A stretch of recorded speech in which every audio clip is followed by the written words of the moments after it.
This is a KUNV Studios original program. The content of this program does not reflect the views or opinions of 91.5 Jazz and More, the University of Nevada, Las Vegas, or the Board of Regents of the Nevada System of Higher Education. Lights, camera, action. Welcome to Rebel Film Friday. We talk about films of all kinds every Friday at 6 p.m. And I'm your host, Cameron.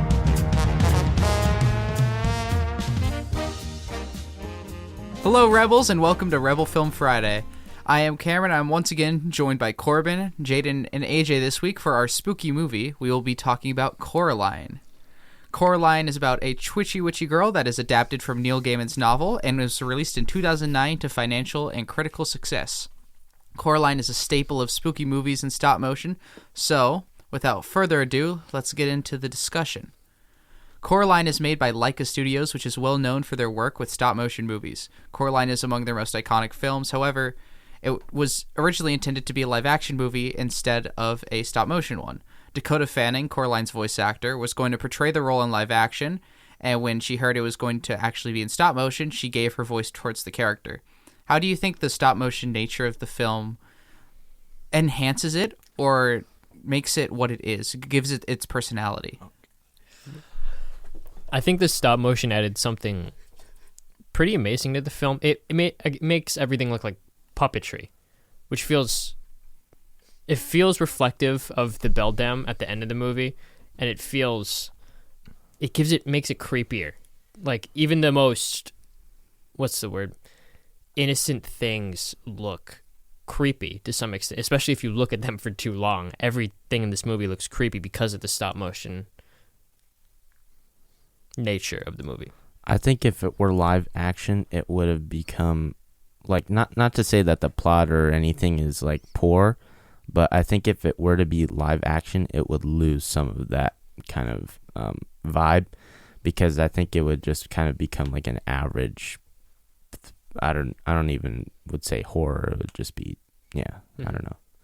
It definitely does play into the elements of the story, I feel, and overall, I just think without it, you would definitely have to change some of the story because it wouldn't feel as fitting or reflective of the story or the characters, especially the beldam at the very end, for it to be there because it feels so out of place, and it would definitely have to be, way more CGI, and it just feels out of place for a story about dolls and all, creating this world where, since it's stop motion, you can actually fit with more of that vibe, and it makes it that much more creepy.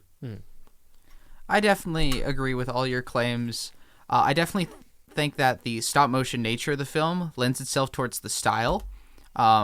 It's very like a Tim Burton style, where it's rigid edges and very kind of gothic in a way, but all the characters are also a part of that design. I feel like if it wasn't in stop motion, the character design wouldn't be as good. Because when you take a silhouette of one of the characters from the movie, you can tell it's one of those characters. So if you see Wyvie's silhouette, it's Wyvie. If you see Coraline's silhouette, it's Coraline. You can immediately tell right off the bat because the character designs are all so unique and so different. And that's just some really good art direction. And the characters are also really expressive. So throughout the movie, you see how characters kind of zip around sometimes, and the stop motion nature of the characters makes them move differently than live action, and so I appreciate that, on top of the fact that it's about dolls, and dolls are like physical, and they have different materials made out of them, and the stop motion nature kind of, it pays homage. I won't say pays homage. I'd say it just kind of fits the vibe of the movie. Yeah. All right, so next question. One of the side characters in this movie is Wyvie Lovat, the neighbor of Coraline, who rides the bike and has the mask with the rotating lenses. He's the grandson of the woman who owns the Pink Palace Apartments, and as it turns out, Wyvie isn't originally in the novel by Neil Gaiman that the movie is based on. So, do you think Wyvie was a meaningful addition as a character, or do you think the story would be better without him?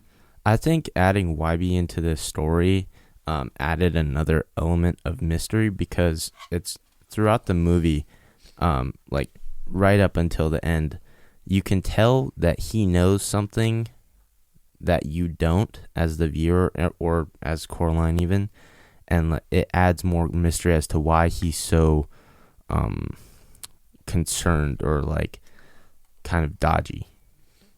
He also kind of acts as like this outstretched hand from his grandma who like, it's his grandma, right?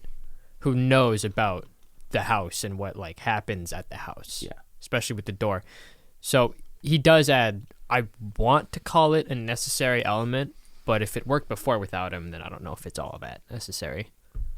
I feel like with Wyabi, it feels like he was the only one like in the story in the other world or whatever.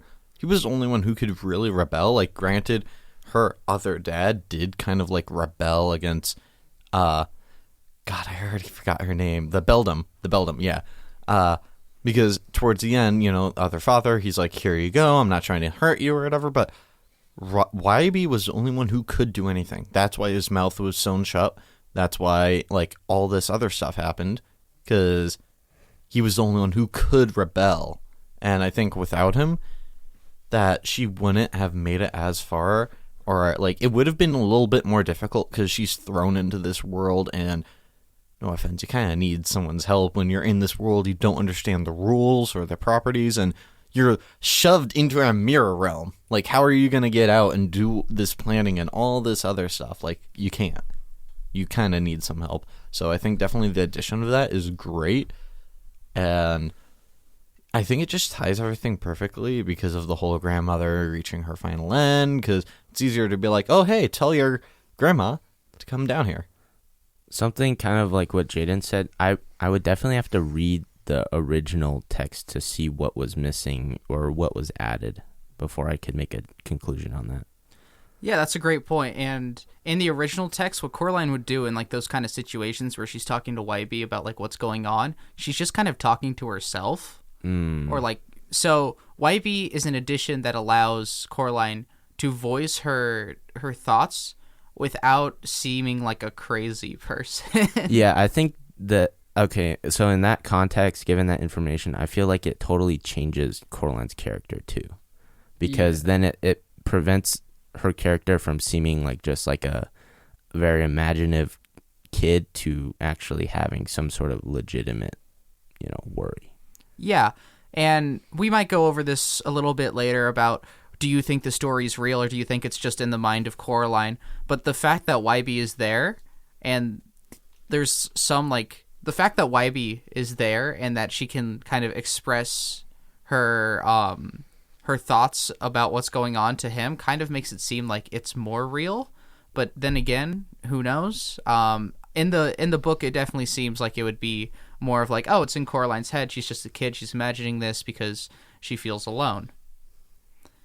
And I think that's all we really have to say about that question. But let's move on to a fun one. Who's your favorite character in Coraline and why? Okay, my favorite character, I would have to say Coraline's dad, mainly because, well, one, there was a whole meme made about it, getting online with my friends, and he's at the computer typing, but also that song he does, the other dad, like that song he does in that realm or whatever, I'm gonna just say they're the same two people because technically it's just an alternate version of him. Either way, still the same thing. But that song of Coraline, that was a baller song. I was not expecting that, and like this is my first time ever watching the movie, so I didn't know what to expect other than stop motion. But holy, that song did not have to like be that fire. They were like, yeah, we just need a song. And bro turned out to be Beethoven writing like literal fire lyrics and just fire sound and everything. I thought it was amazing. But just like his dad, the dad is really cool, I feel. I also really enjoy the dad's character, like in both aspects, both the other father and the actual father. I think he's cool. And then, other than the dad, I like Wyabi. I personally enjoy Wyabi as a character, even if he was a late addition. My favorite character is the amazing Mr. Bobinski. Yeah. Oh, I forgot about him. He's so I just love him. Like the original Mr. Bobinski in like the real world, I guess. And then even like the other Mr. B, how his circus, it was just amazing. Yeah, the amazing Mr. B, the amazing It was Mr. just Bobinski. amazing. He's so cool, and the character design for him is so amazing. The blue skin really makes you like contemplate why he has that, and one of the reasons he does is the medal that he's wearing in the movie is a Russian medal from basically surviving Chernobyl. So that kind of tips you off to why he has the blue skin and why he's a little bit kooky. But on top of that, he has a little mice circus, and that's nice. I wanted to add one more thing onto AJ's comment about the song. And the songs in some of the songs in this movie are actually written by the band They Might Be Giants, including the one with Coraline's other father. I just wanted to add on to one thing about Bobinski. Holy, he was such a character. He was just straight up funny, and I think he was, as much as like other people were nice to Coraline, I think he was one of the characters that actually respected Coraline the most, like in the intro of the movie and stuff. Like, he was just trying to be a friendly neighbor and stuff, and he's like, the mice, they tell me, be aware, and thank you for bringing my cheese, and like all this stuff. He's just such a goober, man. He's amazing. I love him. He's like tied with the dad, if not like second place for sure. I really like the scene at the end where they're planting all the tulips, and instead of planting tulips, he's pulling them out of the ground and planting, what is it? He's planting Beets. Beets, yes.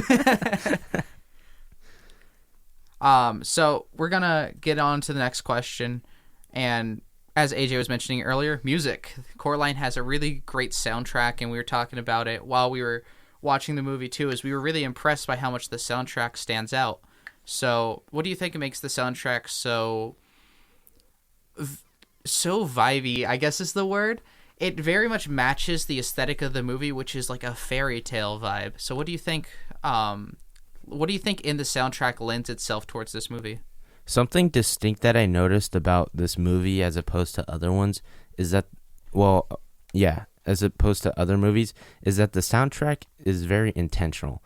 Like, it was just very well made. Like, every single scene where the music is there, it adds to the scene. And if it does take over, it tells a story on its own. Like, it's very well crafted. I think just immersiveness, again, on what you're saying of, it doesn't really distract from the story. It's doing something, whether it's like immersing the person in and like kind of weaving in feelings or whatever, to the point you're almost essentially a part of the story, even though you're not in the story. Or also the idea of that it is helping tell the story, whether it's the very intro song or whatever, it plays a role and it almost feels like a character, especially in the very beginning. It plays a character. It's telling us the story in the very beginning, and I just think it's amazing. Yeah, definitely doesn't detract from the movie at all. How do you guys think you'd describe the soundtrack? Because I'm trying to think of how I would, but I can't come up with anything. I think I'd describe it like a music box, like the kind of ones that you like wind up. It's very much like that, where it's like a nice little melody, almost like a lullaby, but kind of creepy. Yeah, I agree. Oh yeah, for sure. Like 100%. And I think that's, again, what adds to the movie. It's all about this idea of playtime, dolls, and a music box. It's all this triangular effect or whatever, because of not only the animation, you have it matching with the dolls, and then you have the music box, which is also commonly like accompanied by a doll or whatever. I think it just blends in so perfectly. All right, any other comments on that one? No, we're good? All right. So, yeah, it definitely gives the fairy tale vibe, and much like a fairy tale, Coraline's kind of a tale of hubris. Coraline feels like she's ignored by her parents at the start because, they just moved, they're busy working on a garden catalog, and her other mother in the other world provides her with the attention she's been seeking. All the attention, all the love, all the good things. Unfortunately, like in many fairy tales, good things usually have a cost. So when something's really good, or like, come into my house, young child, I have candy for you kind of thing, it's at a cost.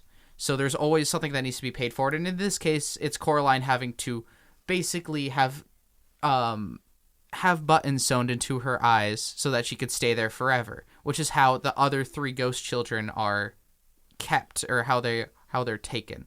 So how does Coraline as a story echo a lot of grim fairy tale stories, and how do you think the tropes of those stories fit into the movie?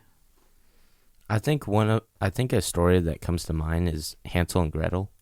So like the very kind of like alluring nature of the candy house, and then it's a witch who eventually wants to try and eat them. I think it like fits pretty perfectly.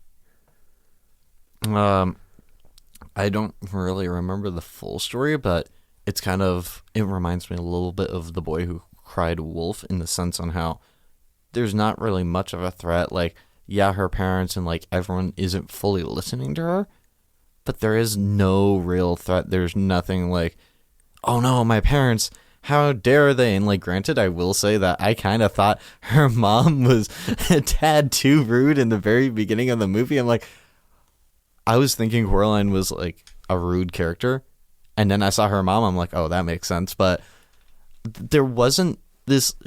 I felt like she was making a bigger deal out of it than what it actually was. So that's the reason why I think it's kind of The Boy Who Cried Wolf, because it's nothing really there. Well, that's the part that entails Coraline's hubris. She wants attention, but her parents won't give it to her, so she'll seek out another means to get attention, and that's how the beldam gets her, influences her, and tries to trap her. Yeah, I think that's a really great analysis of the movie. Either way that you look at it, Coraline could be rude. She could just be a kid that wants attention. I mean, what kid doesn't? And it leads to a story that feels like those classic fairy tales, but has modern spins on it. So it feels timeless. Speaking of the other mother is referred to as the beldam by the ghost kids, which means an old woman or witch. And commonly back in the day, on Halloween, what kids would do is they'd find the beldam's house, and they'd have to go up to the door and knock and run away, kind of thing. Which is some interesting history about that, but in the context of Coraline, what do you think the beldam is? In all honesty, when I first heard the name, my immediate thought was something that had to relate to like 1800s London or whatever, because you have the Belgium, and to me at least, it sounds more like a London-ish name because it's an ancient creature, it's an old creature, and the way on how this can be interpreted, there's technology, but it's not technology, if that makes any sense. It's not newer tech, it's all older tech, whether it's the praying mantis and what is technology that back then people perceived as technology that would happen in the future or whatever, but it was all kind of like more so engineering rather than like laptops or this teleportation device. It was all kind of like old-timey tech, which is why I think it's a little bit like London but older or whatever. Oh, I actually have a differing opinion on that. I think that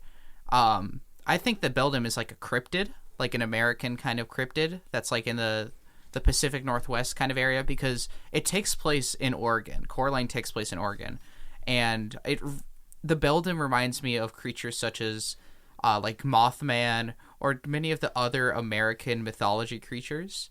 And so I think the beldam is also links back to England and to Europe, like you were saying, with the Tale of Hubris things, because a lot of Grimm's fairy tales came from London, came from England, and we're meant to like, hey, children, you should behave. This is a story that tells you should behave.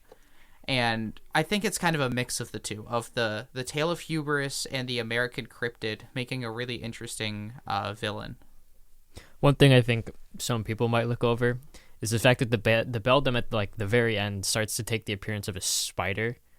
And instead of like this whole world she's made, it's kind of deteriorated into this web, like this web that Coraline, she gets stuck on the web, and the web vibrates, and that's how the beldam knows where to go. So it's just a weird thought that the beldam is this spider cryptid that's trapped in a weird dimension that she can only formulate based on the like power behind the eyes she gathered or behind the imagination of children. Yeah, I think that's really interesting. And the fact that towards the climax of the movie, she's caught in her web and her web is untangling. Mm-hmm. It's very much like how a spider catches a fly. They like lure them in, and then once they're caught, they can't escape. And that's very similar to how the other mother does stuff, with a few things that are different. Because the other mother makes the kids want to stay there, and that's how they get trapped, which harkens back to the Grimm's fairy tale kind of side of that. One thing I would like to point out is, my mind just blanked. I don't remember initially what you had said about the beldam. However, turns out it is actually a 17th century Roman folklore, and it is supposed to be an ugly forest witch who will haunt and eat unwary people wandering in the forest, which is why they use this, because she also has shape-shifting ability. I think there's some creative liberties taken with it too. It's obviously not like adapted one for one, but the concept is adapted for the story, and it works really well in this story. I'm going to transition right on to our next question, and it's the voice cast. In any animated or stop-motion movie, voice casts are super important, and Coraline has some stellar performances, such as Dakota Fanning as Coraline, Terry Hatcher as the other mother, and Keith David as the cat. What can stellar voice acting add to an animated or stop-motion movie? I would like to say that it just immerses the aspect, because if you have good voice acting, you're going to be more immersed, because, don't go in there, Coraline, whereas you have someone that kind of fits the character, like, don't go in there, Coraline. Like, if you have the voice match the character, I think it blends it really well, so you're not taken aback, but you're more so, once again, with the whole music, you're immersed in the story. You're not thinking about how long is this movie. You're like, ooh, this is a cool world, and you start to have favorite characters. I think we kind of talked about this aspect in the Rango episode, and it was like how by the actors being like playing their animated character, they get more like a better performance out of it. And so like with this, the casting, it's really like AJ said, it's really important to get a person who fits the vibe of the character. Even though they could be of the same caliber in terms of acting ability, you need somebody who really fits him. That's one of the problems I have with like celebrity voice casting, is sometimes when you celebrity voice cast, you get celebrities that don't match the character and instead kind of detract from the character because you're distracted. You're like, man, this is just this celebrity's voice.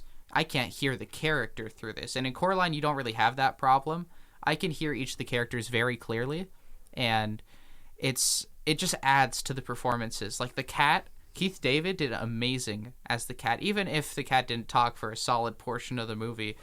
Coraline's a fantastic protagonist, and of course the amazing Mr. B has a great accent, has a great performance, and a lot of this can be attributed to both the cast, who are amazing, and director Henry Selick, who did a great job on this movie. He did amazing on the art direction, did amazing on the performances, and it's just an awesome movie all throughout.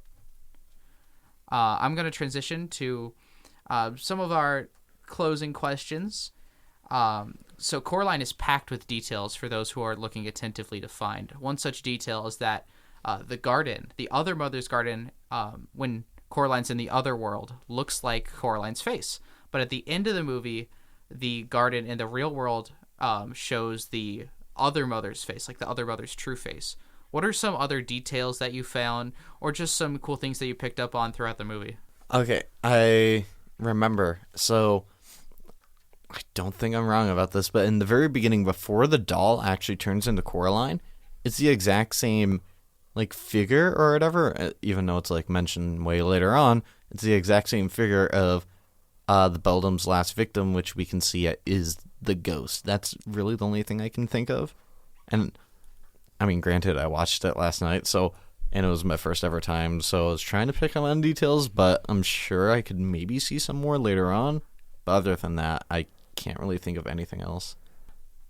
Well, one detail I wanted to point out, one of the reasons I asked this question is the opening. And the opening holds up really well on rewatch. And because I've seen this movie a few times, the opening hits me a little bit different than it hits someone who's watching it for the first time. Because for the first time, it's just, oh, this is a really cool scene. A doll's getting undone and it's getting made up in the image of our protagonist who we're about to meet.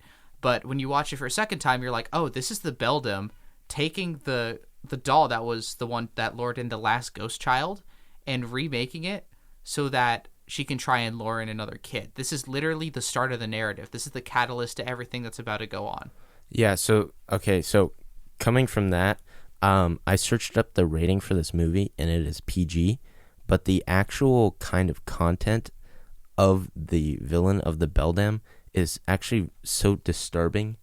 The fact that there are like these 3 missing kids that have been eaten basically, and now they're ghosts trapped in this prison is so disturbing actually, for I guess kind of like a kids movie basically. It's actually Yeah, it's quite a disturbing movie for a kids movie, but it does remind me of like the kind of movies that kids would watch in the 80s kind of thing, where PG ratings were definitely not what PG ratings would be today. And I think it adds a lot. I feel like there's still a lot kids can learn from Coraline. It's, once, like we said before, a tale of hubris. It's a tale of, the grass may look greener on the other side, but once you're there, I mean, it may not be. So you got to appreciate what you have. You can't be greedy kind of things. Very much those old fairy tale kind of vibes. And something else I wanted to bring up in terms of details is how many cool like physical details there are in the sets. First of all, towards the end of the movie, with the snow is made from super glue and baking powder, which is super cool and gives it a lot of texture. There was one crew member that was hired to knit mini sweaters for the characters, which I think is adorable, but also super tedious. And the amount of sets, there are over 130 sets built, and it took up 4.22 acres of like land, which is crazy for a stop motion movie. It took them like 2 years to film. But it's such an amazing movie. There's so much attention to detail.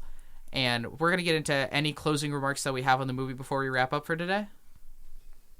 Definitely an amazing movie. You should watch it. Like right now, rewatch it. I don't care. This was my first ever time, and it blew me away. It was an amazing movie. So watch it right now. Go. Yeah, Shoot. Great movie.